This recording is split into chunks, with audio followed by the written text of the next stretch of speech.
සුනන්තු දේවතා සද්ධං මං මුනි රාජස් සුනන්තු සක්ක මොක්ඛදං ධම්මස්සවන කාලෝ අයං පදංතා ධම්මස්සවන කාලෝ අයං පදංතා ධම්මස්සවන කාලෝ අයං පදංතා නමෝ තස්ස භගවතු වරහතු සම්මා සම්බුද්දස්ස නමෝ තස්ස භගවතු වරහතු සම්මා සම්බුද්දස්ස නමෝ තස්ස භගවතු වරහතු සම්මා සම්බුද්දස්ස පින්වත්නි මේ උතුම් පොහොය දවස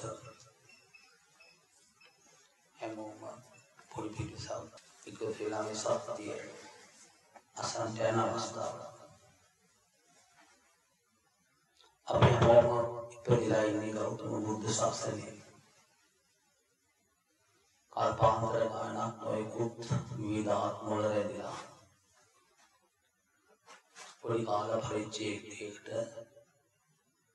මේ මනුෂ්‍ය ලෝකෙට පැමිණලා ඉන්නේ. ඒ පැමිණිච්ච මනුෂ්‍ය ආත්මේ විපුල ප්‍රයෝජන ගත්තේ නැත්නම් අපි හැමෝටම පෞද්ගලිකව කොහොම දුක් විපාක තැන් වලට වැටිලා මහා දුක් වලකට ඇතුල් වෙන්න සිද්ධ වෙනවා. බුදුන් වහන්සේගේ ධර්මතාවය අනුව බුද්ධ වචනේ කියනවා හැම සංස්කාර ධර්මයක්ම එකාකාරව පවතින්නේ අනිත්‍යයි. හැම සංස්කාර ධර්මයක්ම දුකයි. ඒ තුල ආත්මයක් නැහැ කියලා.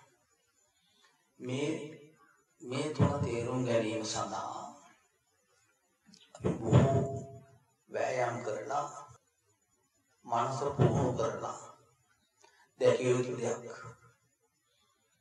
ඊළඟට බුදුන් වහන්සේ කියනවා ඇයි මේ හැම දෙයක්ම වෙනස් වෙනවා නම් ඇති වෙලා බිඳලා යනවා නම් ඇයි අපි වේදනාව වෙන්නේ කියලා.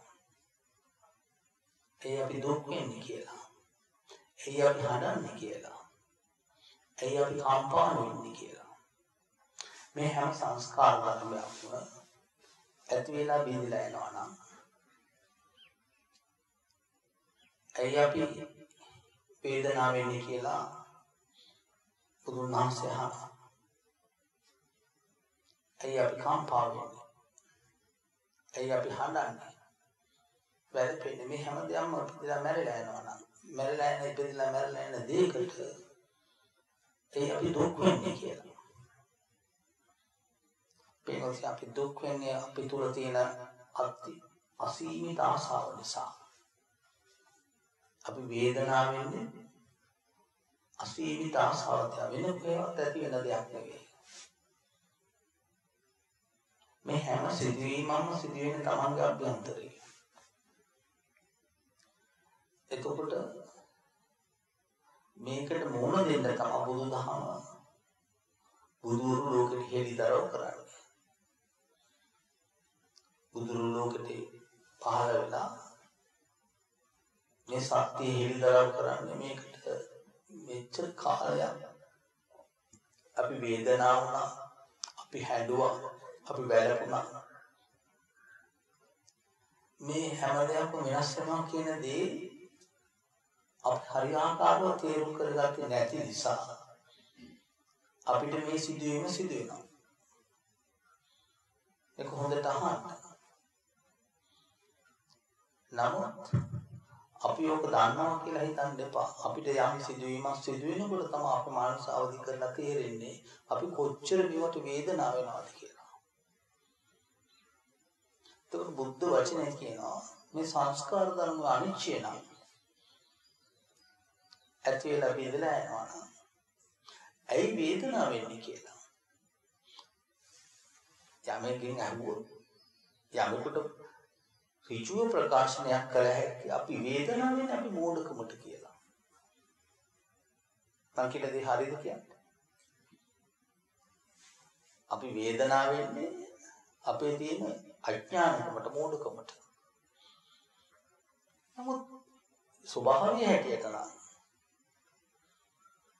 ඒ මොහොතේම ඉපදිලා බිඳින ස්වභාවයක් තියෙන්නේ. ඉපදිලා බිඳින ස්වභාවයක් හැමදාම තියෙනවා නම් අපි වේදනාවනේ අපි මෝඩකමට. මේ මෝඩකම අද ඊ ප්‍රශ්නයක් නෙවෙයි. කොච්චර මේ දේ අහලා තේරුම් කරගත්තත් යම් සිදුවීම් අවස්ථාවක් වෙනකොට මනස දිහා බලපුවාම අපි වේදනාව වෙනවා. ඒක බුද්ධ වචනේ කියනවා. මේ හැම සංස්කාරයක්ම ඇති වෙලා විදිලා යනවා නම් ඇයි ඔබලා වේදනාව වෙන්නේ? උත්තරේ පින්වතුනි. අනේ ස්වාමීනි අපේ තියෙන අඥානකමට අපේ තියෙන මෝඩකමට අපේ මෝහයට කල්පාන්තර ගානක් පුරුදු කරපු අපි වේදනාව වෙනවා. හැබැයි යථාර්ථය නම් හැමදේම ඉපදිලා බිඳලා යන දෙයක්. ඒ දේ අල්ලගෙන අපි වේදනාව වීප නිසා අපිට තණ්හාව පෝෂණය වෙනවා. එතකොට මේ හැම සංස්කාරයක්ම කියන්නේ ඇසෙන් දකින සංස්කාර, කනෙන් අහන සංස්කාර, දිවෙන් රස දැනෙන සංස්කාර, නාසයෙන් ගඳ සුවඳ දැනෙන ඇති වෙන සංස්කාර, කයට ස්පර්ශය වෙලා දැනෙන සංස්කාර, හිතට අරමුණු වෙලා එන සංස්කාර. මේක යථා ස්වභාවය නම්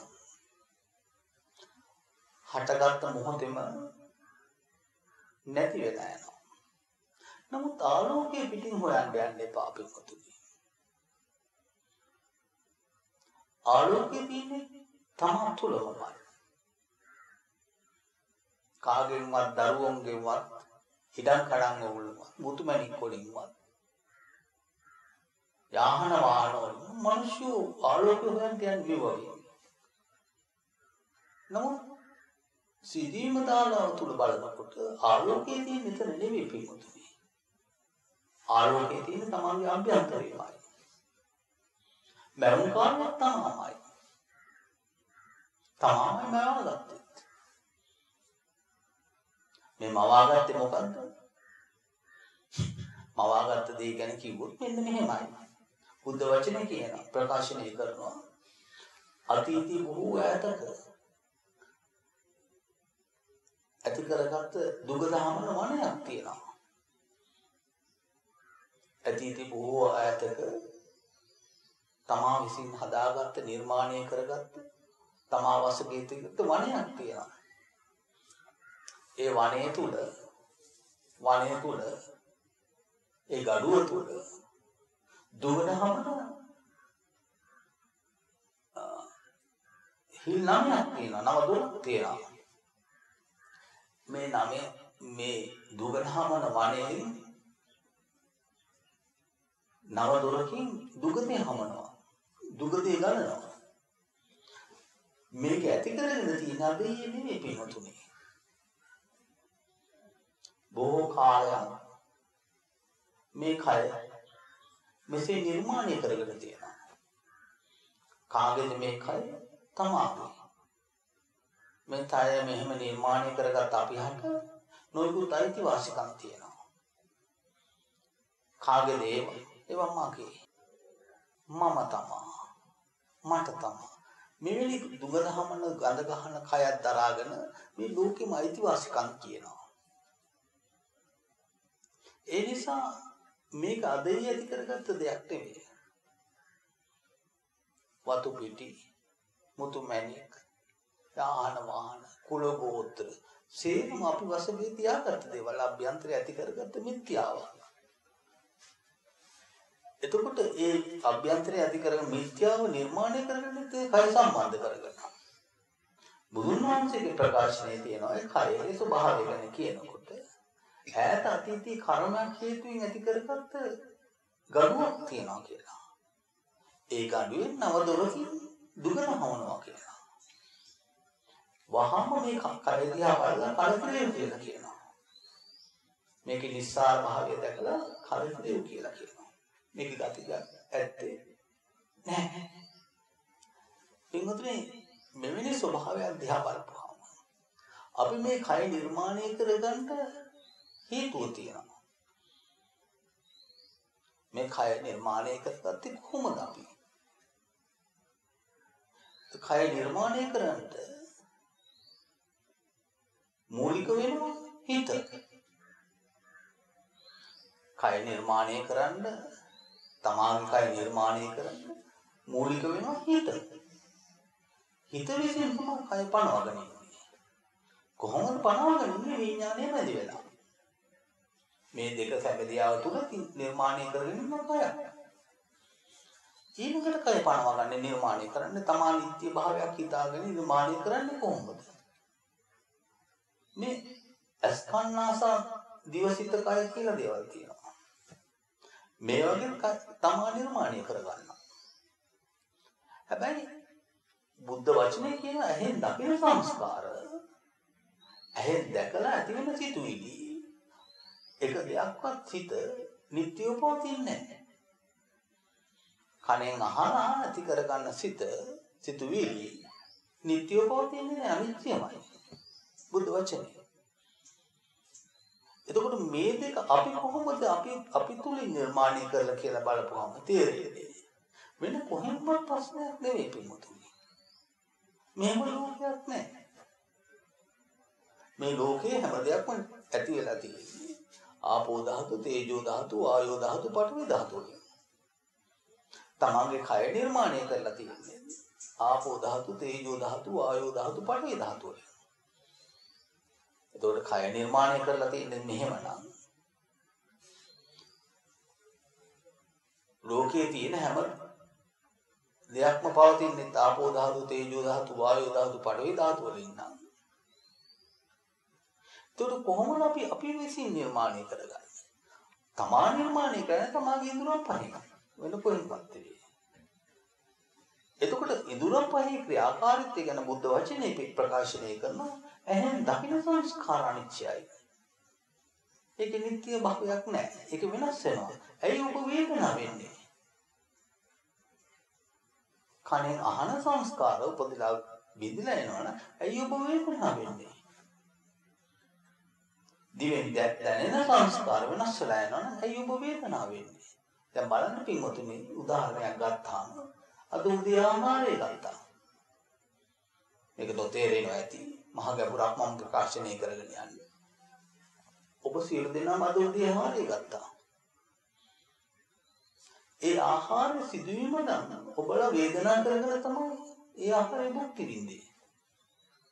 කොච්චරවත් ගාත ගොඩක් කිව්වා සිහිය පවත්වාගෙන සමහර කොටස් සිහිය පවත්වන උත්සාහයක යෙදලා ගත්තත් දිවයි ආහාරයේ තියෙන රසයයි අතීත කරපු විඥානයේ ශක්තිය ඇති කරගෙන හිතක් වර්ධනේ හිතේ වේදනා සහිත නිර්මාණය කරක තමයි මේක භුක්ති විඳින්නේ.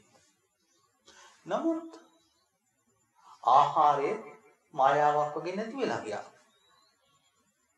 ඔබලා වසලී තියාගන්න බෑ. වේදනාව දියබුලක් හා සමානව නැති වෙලා ගියා. ඒක කොච්චර හඳුනාගත්තත් මේ පොළොස් මැල්ලුම් මේ බත් මේවා අරවා මේවා කියලා කොච්චර හඳුනාගත්තත් සංඥාව වැඩක් නැහැ. ඒක නිකන් මෙරුපක් හා සමානයි කියනවා. ඊළඟට ඔබලා කොච්චර මේ ගැන හිතපත් ඒ කාපු දේ ගැන කියපු කතා කරපු දේ ගැන වැඩක් නැහැ කියලා බුදුන් වහන්සේ කියනවා. කෙහෙල් පොඩේක කෙහෙල් කොටේක අල්ප හොයනවා වගේ සංස්කාර ධර්ම හිතුවට වැඩක් නැහැ කියනවා. ඔබලා අපුනේ විඥාණයට ඒක මායාවක් කියලා තියෙනවා. පනවපු විඥාණය. එතකොට දිවත් රසය විඥාණය විසින් උපද්දන හිතේ මේ වෙන්නා වූ මේ සිදුවීම මායාවක් වශයෙන් බුදුන් වහන්සේ කියන මේකයි අපි මේ ගැන හරි වැටහීමක් නැති නිසා පින්වතුනි අපි අභ්‍යන්තරේ අසීමිත සිතුවිලි ඇති කර ගන්නවා. ඒකල වේදනාව වෙනවා. ඇයි? ඒකට බුද්ධ වචන කියන මේ හැමදේම ඉපදිලා බිඳලා ගියා නම් ඇයි ඔබලා මේ සියුම් ධර්මතාවයේ පරිශීලනය නොකර වේදනාව විඳින්නේ? ඒ අපේ මෝඩකම අපේ තියෙන ආශාව. එතකොට කොච්චර වේදී කෙනෙක් කිව්වත් වැටීමක් හරියාකාරව ඇති කරගන්න බෑ. බැරි හේතුව තමන්ගේ නොසැලකීම. තමන් උත්සාහ කරන්නේ මේ වේදනාව පතම දුවාගෙන මේ ආස්වාදෙ විඳින්න. අපි හැමෝම දුවනවා මේ ආස්වාදෙ විඳින්න. නමුත් ඒකේ කෙලවර කිසි දෙයක් නැති හිස් භාවයක් තියෙන්නේ. මරණය. මරණයෙන් එහාට නැවත ඉපදීම. මේ සිදුවීම නිසා. එතකොට කොහොමද අපි ඉපදෙන්නේ? කිසි තැනකින් ඉපදෙන්නේ නැහැ පින්වතුනි. කිසි තැනකින් අපිට ඉපදෙන්න මේ තමන්ගේ අභ්‍යන්තරයක ඇති කරගත්ත සිතුවිලි ධාරා ගොඩ නිසාමයි තමන්ගේ සංසාරෙට ඉපදෙන්න හේතු වෙන්නේ. අපි හරියාකාරව ඇහෙන් දකින සංස්කාර අනිත්‍ය ස්වභාවය දක්වනවා. කනෙන් අහන සංස්කාරයන්ගේ ඇතිවීම නැතිවීම ස්වභාවය හරියාකාරව ගවේෂණය කරනවා. නාසයට දැනෙන සංස්කාර වල ඇතිවීම නැතිවීම දන්නවනම්, ජීවිත දැනෙන සංස්කාර වල ඇතිවීම නැතිවීම දන්නවනම්, මනසේ හැම සිතිවිල්ලක්ම ඇතිවීම නැතිවීම යථාර්ථය දන්නවනම්, ඇයි අපි වේදනාව වෙන්නේ? ඇයි අපි කරදර වෙන්නේ? ඇයි අපි හැරහැප්පින් ඇති වෙන්නේ? ඇයි අපි ගැටෙන්නේ? ඇයි අපි ගැටෙන්නේ? එතකොට සමහර කියනවා අනේ භාවනාව ඔක්කොම විසිරලා යනවා. ඒක දරුවෙක්ගේ ප්‍රශ්නයකට කියලා. මේ මෝඩකමේ තියෙන කැක්කුම. ඒක දරුවෙක්ගේ ප්‍රශ්නයක් ඇති වුණොත් අපි භාවනාව කෙලෙයි. හේතුව තමාගේ තියෙන මෝඩකම. මේක ගැන හරි වැටහීමක් ඇති කරගත්තොත් මේ හැම දෙයක්ම තමන්ගේ ඉදurang පහේ ක්‍රියාකාරීත්වය. ඒක හැම දෙයක්ම ඉපදිලා වහ නැතිව යනවා. ඇයි අභ්‍යන්තරය අපි අවුලගන්නේ? ඇයි අපි අභ්‍යන්තරය අවුලගන්නේ? අපේ තියෙන මෝඩකමට අපි අහලා තියෙන මේ ධර්මතාවය. නමුත් හරි ගවේෂණයක් නැති නිසා අපේ හිතේ ධර්මතාවය පිළිගන්නේ නැහැ. කොච්චර අතර භවගාමිත්වයේ තියෙන හිතමයි ඉදිරියට එන්නේ පින්වතුනි. කොහේ හිතද? අර භවයේ පුරුදු කරපු හිතමයි. කල්පාන්තර ගානක් අපි පින්වතුනි මේ හිත වේදනා කරා. ඒ හිත වේදනා කරන්නට මූලික වන ඉන්ද්‍රිය පහේ ක්‍රියාකාරීත්වය වෙන මොනවද? අපිට මේ ඉදurang පහ නම් සංසාරේ ගමනට අපි හම් වෙනවාමයි. නොයෙකුත් සත්ත්වනිකාවල, പ്രേත විශේෂ, තිරිසන් යෝන වල හටගත්ත හැම අවස්ථාවකම අපිට ඇහැ හම්බුණා. අපිට කනත් හම්බුණා. අපිට දිවත් හම්බුණා. අපිට නාසයත් හම්බුණා. කයත් හම්බුණා. හිතත් හම්බුණා. මේ උත්තරීතර මහා ගැඹුරු ධර්මතාවය පිළිගන්න ශක්තියක් අපි තුල නැහැ. ඇයි? අපි කල්පාන්තර ගානක් පුරුදු වෙච්ච හිතක් අපිට තියෙන්නේ. ඒ හිත හරි රාගයි. ඒ හිත ආසයි. ඒ හිත හරි මෝහයි. ලෝභයි, දේශයි, මෝහයි. ඒ ලෝභ, දේශ, මෝහය කල්පාන්තර ගානක් අපි ගෙනාවු ධර්මතා තුනක්. ඒ තුන හැම වෙලාවම මේ සිත සම්බන්ධව පවතින දෙයක්. වෙන කොහෙවත් ලෝභ, දේශ, මෝහය පවතින්නේ නැහැ. තමාගේ හිතේ තුලම පවතින දෙයක්. ඒ හිත තුල පවතින මූලස්තම්භක වෙන්නෙම තමන්ගේ ඉදurang පහේ ක්‍රියාකාරීත්වයමයි. වෙන කොහෙවත් නෙවෙයි. එතකොට පින්වත්නි අපි ගත යුතු පියවර මොකක්ද? ඇයි මේ ගැන හරියාකාර වැටහීමක් ඇති කරගන්නේ නැත්තේ? කොච්චරවත් කියනවා මේක. කොහෙවත් නැති වැල් වැට අරුම් ගොඩක් තමයි අපි වටා අන්තිමට ඉතිරෙන්නේ. හේතුව අපේ තියෙන අනාභෝධ සිත. සිත. අනාභෝධ සිත. නමුත් වේදනා තුනක් බුද්ධ වචනේ හෙළිදරව් කරනවා. අපි එන කොහෙන්ම වේදනාව වෙන්නේ නැහැ. මේ වේදනා තුනම ඇති වෙන්නේ නිමිත්ත නිසා. මේ වේදනා තුනම ඇති වෙන්නේ මොකක් නිසාද?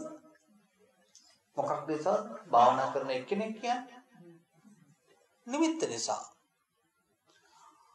ඇහැ නිමිති වෙනවා. කන නිමිති වෙනවා.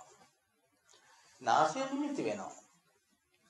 දිව නිමිති වෙනවා. නාසය මොකක් සඳහා නිමිති වෙනවද?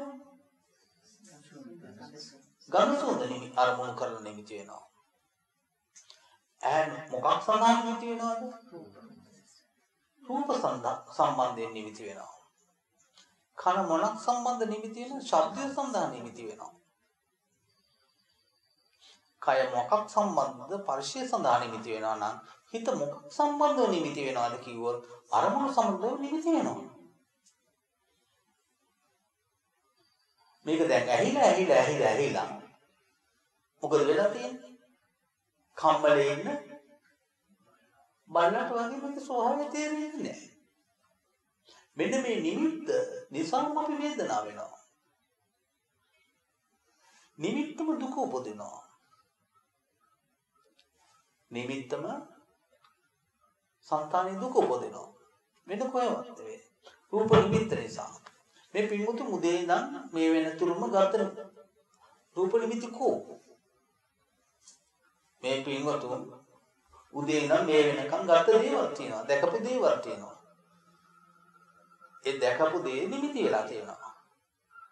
නිමිති වෙලා කොහේ හරි ඵලපැදියම් වෙලා තියෙනවා. කොහේ ඵලපැදියම් වෙලා තියෙනවා.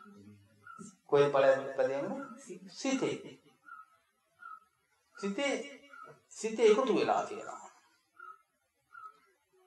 එතකොට සිත හැම වෙලාවම කෙටුම්පත් වෙලා තියෙනවා. රූප නිමිති කෙටුම්පත් කරගෙන තියෙනවා. ශබ්ද නිමිත්ත ඇතුලේ කෙටුම්පත් කරගෙන තියෙනවා. රස නිමිත්ත ඒකත් එහෙමයි. හැබැයි අපි දන්නේ මහා ගාථා ගොඩක් මොකද්ද? කියන්න විතරයි. නමුත් යථාර්ථයේ ගවේෂණය කරනවා නම් බුද්ධ වචනේ කියන්නේ දැන් මේ හැම දෙයක්ම ලෝකේ ඇති වෙලා බිඳලා යනවනම් ඇයි වේදනාව වෙන්නේ කියනවා. වේදනාව වෙන්නේ නිමිත්ත නිසා. මේ රූපාස්වාදේ නිසා. දැකලා රූපාස්වාදේ කරනවා. ආහන ශබ්ද ආස්වාදේ කරන එක හොඳ හෝ නරක ප්‍රතිචාරය කරනවා. හිත. රස ගන්න ඒක ආස්වාදේ කරලා හොඳ නරක ක්‍රියාත්මක කරනවා. කොහෙද හොඳ නරක ක්‍රියාත්මක වෙන්නේ? හිතේ. ඊට පස්සේ ඒ ගැන විචාරණය කරනවා. ඉන්පසු ඒ ගැන මොකද්ද? විචාරය. මෙන්න භවයේ තියෙන ස්වභාවය. ආහාර නිමිති වෙනවා.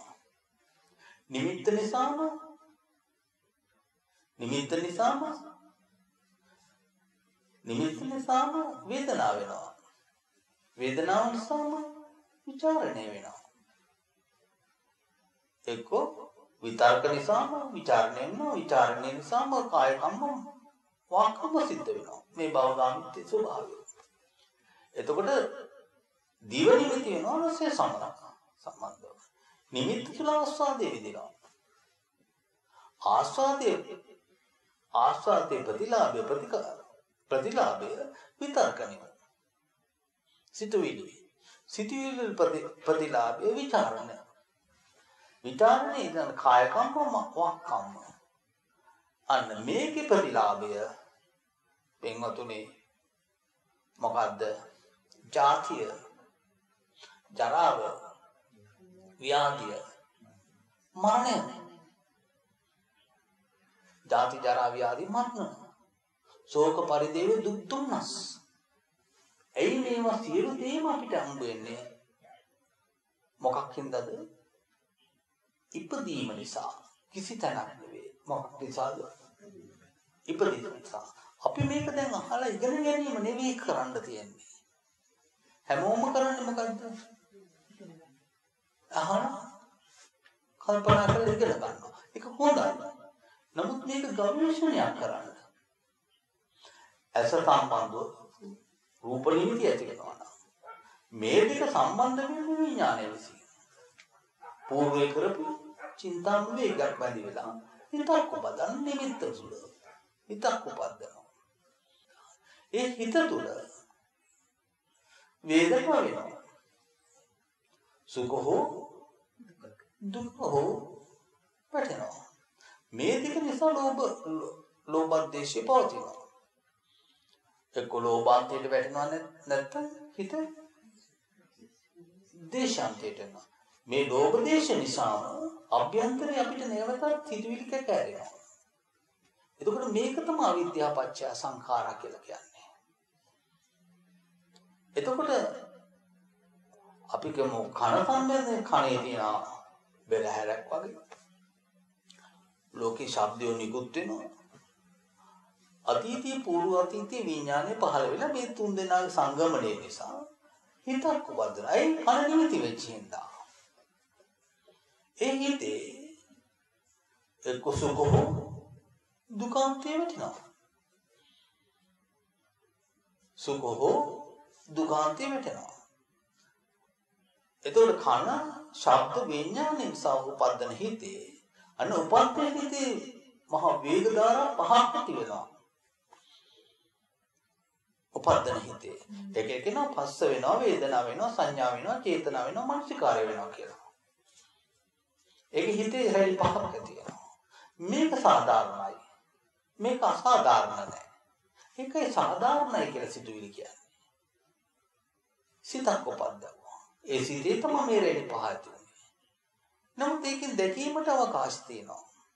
එක්ක ඇහිීමට අවකාශ තියෙනවා. දැන් ඇහැගත්තු ඇහත් රූපයත් විඥානයත් උපදින හිත අන්න රැලි පහක් ඇති වෙනවා. එතකොට ඒක පේනවා. ඒක කියන සාධාරණ කියලා. වෙනීම සාධාරණයි. ඊට පස්සේ මේක අභිභවා ගිහිල්ලා අන්න වේදනා කරනවා. අන්න භවගාමිත්‍ය සිත අන්න භවයට හිත වැටුණා. දැකලා අතර නැවතුණා නම් මේ සිදුවීම සිදුවෙන්නේ නැහැ.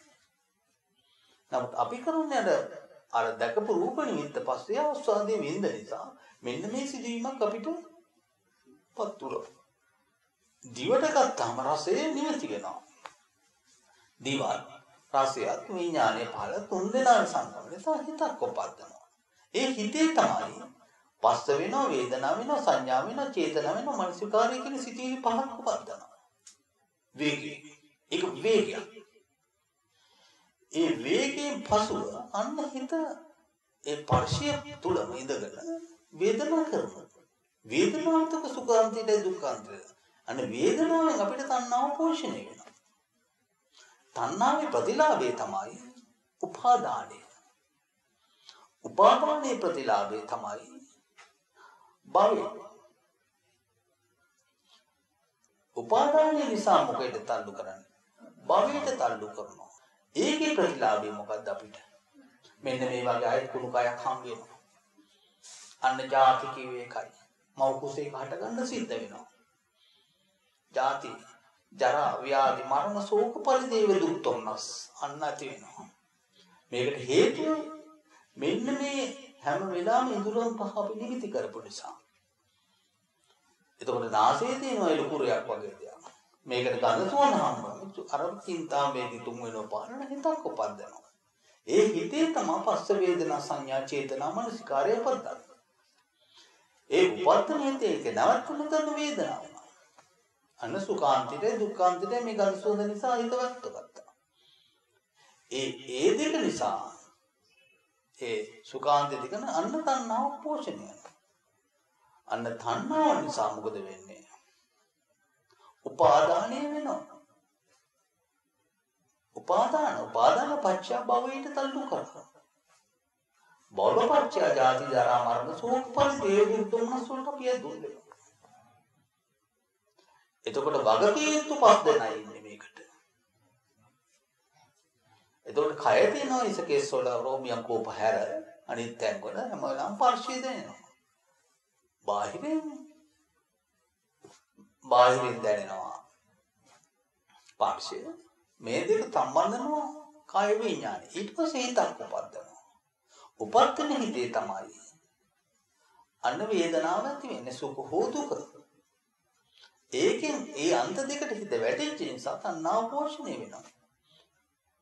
තණ්හාව නිසාම අන්න අපි උපාදානය වෙනවා. ඉපදෙනවා. ඇයි? ඉපදෙන්න හේතුව තණ්හාව. උපාදානයෙන් හින්දා භවයකට තල්ලු කරනවා. කොහේ හරි තල්ලු කරනවා. ඒ භවය කියන්නේ ජාති ජරා ව්‍යාධි මරණ ශෝක පරිදේව දුක් තුනස් මොකක් හරි වෙන මේ ගඩුව හම්බ වෙනවා. මේ තුවාලේ හම්බ වෙනවා. ඊළඟට ඒ මොක ගඩුවකින් හරි මේ තුවාලේ හම්බුනන් පස්සේ මේ ගඳ ගහන දේ හම්බුනන් පස්සේ අන්න ආයෙත් නවදොරක් හම්බ වෙනවා අපිට. ඒ නවදොරින් වාහනේ ගඳ ගහන ජරාව ගලනවා. ඒ ගලන ජරාව තුල තමයි අපි මේ දුවන්නේ. දැන් මොකද මේ ගින්දරට කරන්නේ? තවමත් අපි ලෑස්ති වෙන්නේ මේ ගඳ ගහන ජරාව අල්ලගෙන මේ නවදොර පුතල් ළඟන දුවන්න. මේ ලෑස්ති වෙන්නේ. මේක පින්වත්නි අතිශය භයානකයි. මේ සංසාර අතිශය සංසාර මහා භයානක. සංසාර මහා දුක්ඛ. සසර අතිශය භයානකයි. ඇයි අපිට මේ භයානකත්වය තේරෙන්නේ නැත්තේ? ඇයි? ඒ තේරෙන්නේ නැත්තේ. මෝඩකම හින්දා මොකක් හින්දාද? මෝඩකම හින්දා මරණයට එන්නකම්ම මේ ආස්වාදයේ විඳින්න තමයි ලෑස්තිය. මැරෙන්න ළඟ හරි කමන්න දිව පිනවන්න තමයි. පිළිකා රෝගියෝ ඉන්නවලු. දතෙන් ගැලවිලා පණුව කනවලු කටෙන් එළියට. ඉදිරියෙන් තියෙන රූප වාහිනිය දිහා බලලා ආස්වාදයේ විඳිනවලු. හැබැයි කටෙන් එන්නේ අර පිළිකාව නිසා දුක දහමන පණුවලු. නමුත් මේ දුක් ස්වභාවය තේරෙන්නේ නැහැ අරගේ ආස්වාදයේ නිසා. එතකොට මේ සියුම් ධර්මතාවය කොහොමද අපි පරිශ්‍රණය කරන්නේ? හිතන්න එපා. මේක හරි අපි ඔක්කොම හරි. අපිත් ඔය ධර්මයේ දන්නවා. එහෙමනේ කියන්නේ. මොකද වෙලා තියෙන්නේ අපි එච්චරට අපහසුතාවයකට පත් වෙලා ඉපදිලා දැන්. අන්න අවස්ථාවක් දීලා තියෙනවා මනුෂ්‍ය ලෝකේ. අවස්ථාවක් දීලා තියෙනවා පින්වතුනි. මොකක්ද? මනුෂ්‍ය ලෝකේ. මේ ජීවීන් තලේ නොයෙකුත් ජීවීන් අතර උත්තරීතර ආත්මයක් අපිට ලැබිලා තියෙනවා. ආලෝකයේ ගවේෂණය කරන්න බුදුරු හෙළිදරව් කරපු ධර්මතා ටිකක් තියෙනවා. ආලෝකයේ ගවේෂණය කරන්න බුදුරු හෙළිදරව් කරපු ධර්මතාවය තියෙනවා. ඒ ආලෝකයේ තමා විසින් ගවේෂණය නොකරවුවොත් තමාට මේ දුක් විපාක තැන් වලට වැටෙන්න සිද්ධ වෙනවා. එදාට තමාගේ ඔය කියන දරුවෝ ටික එන්නේ නැහැ. කවුරු හරි මේ මාසෙම කල්පනා කරලා එදාට මගේ දරුවෝ ටික එනවනම් මට ඇවිල්ලා කියන්න. එදාට තමයි ඔය හදාගත්ත ගේදොර ටික ඉන්නේ නෑ. කොච්චර මහන්සි වුණාද? සීමාවක් නැතුව මහන්සි වුණා. එදාට හදාගත්ත ඔය අමාරුවෙන් ඉගෙන ගත්ත සුදුසුකම් ටික එන්නේත් නෑ. අභිධර්මයේ ඉගෙන ගත්ත අරවයි ගත්ත ඒක හරියන්නේ නෑ මෙතෙන්ට. එතකොට මොකද්ද කරන්න තියෙන්නේ?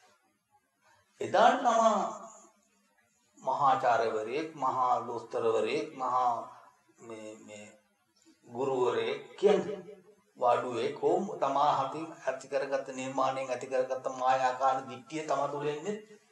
දිට්ඨිය තම තුළ යනවා. එහෙම නැද්ද වගේ. නමුත් මේ තමා මේ මනුෂ්‍ය ලෝකයේ ඇති කරගත්ත සුදුසුකම් ටික කොහෙන් හරි කර්මයකට ආපු ගෝත්‍රයක් තියෙනවා. ඒ ගෝත්‍රය තම තුළ ඉන්නේ නැහැ. මේක මාන්නෙන් භුක්ති දුරු නිවේගාමිත්වයට ඒකත් වෙනවා. එතකොට මේකට අපි මොකද කරන්නේ? මේකට මොකක්ද අපි තියෙන පිළියම? හිත අරමුණත් එක්ක බැඳෙනවා. සිතත් සිතුවිලි මනෝ විඥාන මනෝ පංශය වේදනා වෙවි යන ස්වභාවයටපත් වෙනවා. මං ඉදරම් පහම කිව්වා අභ්‍යන්තරයේ මේ සිතුවිල්ල. මෙන්න මේක තමයි සිදුවෙන්නේ. මේ කොහෙවත් පවතින්නේ නැහැ. දැන් මොකද කරන්නේ? අනන්ත අප්‍රමාණෝ කියනවා තමයි සීලයක පිළිට ගන්න කියලා. ඊසෝචන පරිසෝචන කේලම් බොරුවෙන් බහැර වෙන්න කියලා. එතනින් ගියාට එතකොට වරදව හැසිරිල්ල පරපණ නැසිල්ල වෙන සොරකම් රාම මේකේ හිත නවත්තන්න කියනවා. කායයි වචනේ සංවර කරගන්න කියනවා. ඉදරම් සංවර කරගන්න කියනවා. හරි හැම වෙලාවෙම නිමිත්‍ය ආස්වාදයේ තුල අපි ඉන්නේ. සංවර කරගන්න කියනවා. එතනින් එහාට මොකද්ද කරන්නේ? සිත සමාධි කරන්න කියනවා. සමාධි කරන්න නිමිත්ත අල්ලන්න කියනවා. ආනාපාන සති. ආනාපාන තුල නිමිත්ත තුල සතිය පිහිටන්න කියනවා. මේ තුලින් හිත එකඟ කරගන්න කියනවා. එකඟ කරගෙන ප්‍රබල ශක්තිය හතට ක්‍රියාත්මක කරන්න කියනවා. ප්‍රථම ධ්‍යානෙ, ဒုတိ ය ධ්‍යානෙ, තෘතිය ධ්‍යානෙ, චතුර්ථ ධ්‍යානෙ. පංච නීවරණ යට කරගන්න කියනවා. පංච නීවරණ යට කරගෙන යථාර්ථයේ ගවේෂණය කරන්න කියනවා. ආලෝකයේ ගවේෂණය කරන්න කියනවා. කවුද තමා? තමා හිතනවා තමා උසස් කියලා. තමා හිතනවා තමා මොකක්ද? පහත් කියලා. තමා හිතනවා තමා මොකක්ද? මධ්‍යස්ථයි කියලා. උසස්කම් වතාවින්ට පහත්කමත් අතාරින්ට අක්ෂිමාණයට මොකද කරන්නේ? තමන්ගේ තියෙන මධ්‍යස්ථ සිත දෙහා දකින්න. හැමදේම ඉපදිලා ගන්නවා. වර්තමාන පිරිසුදු වෙච්චකින් ගවේෂණය කරොත් පේනවා හැම රූපයක්ම ඉපදිලා වහා නැති වෙනවා. නිමිත්තකින් නෙවෙයි නිමිත්තෙන්ද ගවේෂණය කරොත් පේනවා ඇති වෙලා බිඳලා යනවා කියලා. නිමිත්තම දුක උපදනවා. අනිමිත්තම ලෝකේ යථාර්ථය පේනවා. පින්වතුනි අපි කරේත්තේ මෙච්චරයි. මේ ධර්මතාවයේ නොතේරෙන්නේ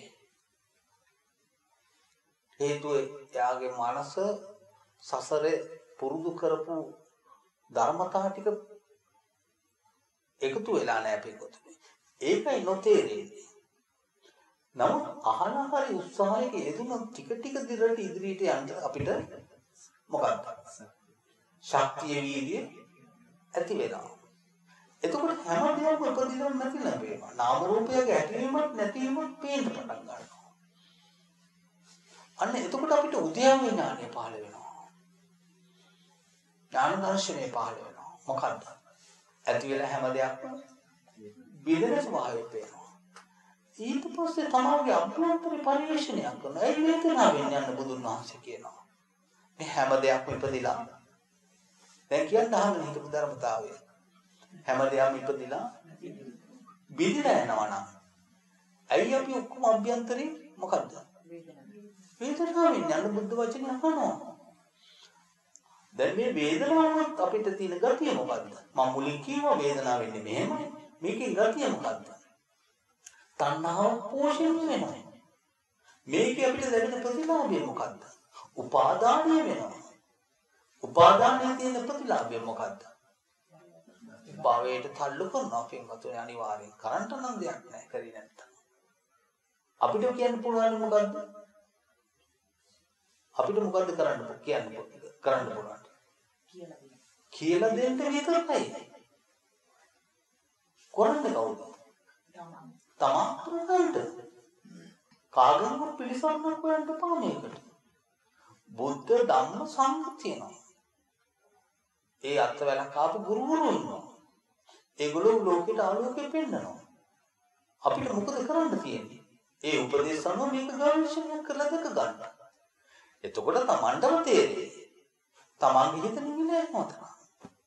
අපවාද බැනුම් සීල දෙයකට මූල හිත මොකක්ද? මූල දෙන ශක්තියක් තියෙනවා. නොසැලෙන ශක්තියක් ඇති වෙනවා. අකම්පිත හිතක් ඇති වෙනවා. කම්පා නොවන හිතක් අපිට පහළ වෙනවා. අන්න අකෝපී හිතක් හම්බ වෙනවා. කෝප නොවන හිතක් හම්බ වෙනවා. හිත සිතුවිලි නැතුව විවේක වෙනවා. චිත්ත විවේකයක් හම්බ වෙනවා. තමාගේ හිත මිදෙනවා, විමුක්තිගත වෙනවා. නැවත උපදානයක් වෙන්න ශක්තිය නැති වෙලා යනවා පින්වතුනි. මේ හරියට මේ ගවේෂණය කරොත්. එතකොට අපි සියලු දෙනාම මේ උතුම් මාර්ගයේ නෙල්ලා මේ හැම දෙයක්ම අභිභවා ගිහිල්ලා තමා පරිශ්‍රණ මේකෙන් ගැලවුණොත් අපිට යහපත් විමුක්ති මාර්ගයේ බුද්ධ දේශනාව තුළ තියෙන යහපත් විමුක්ති මාර්ගය ළඟා කරන්න ශක්තිය වීර්ය අධිෂ්ඨාන ලැබේ. ඉතින් මේ හැමෝගෙම මේ අද පොයේ දවස අපි අතරින් අහලා කොහොමද අපි මේකට යන්නේ, කොහොමද මේවා කරන්නේ අහලා උපදෙස් අරන් තමන්ගේ හිතේ ආකාරෝ පිහිට ගන්න කියලා මේ දේශනාව අවසන් කරනවා.